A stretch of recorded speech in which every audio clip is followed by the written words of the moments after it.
मुंबईच्या मध्य रेल्वेवरच्या या गर्दीनं काही प्रवाशांचा बळी घेतलाय। आठवड्याच्या पहिल्याच दिवशी खरं तर ही घटना घडल्यानं हळहळ व्यक्त होतीये।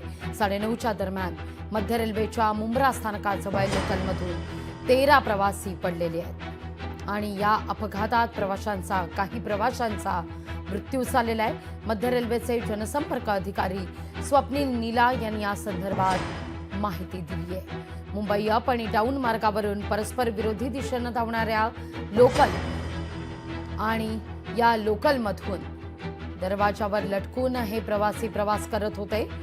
हे प्रवासी परस्परांना घासले गेले आणि काही प्रवासी हे रुळावर पडले आणि त्यातच ही दुर्दैवी घटना घडली आहे। आठवड्याच्या सुरुवातीलाच ही अतिशय दुर्दैवी घटना म्हणायला हवी।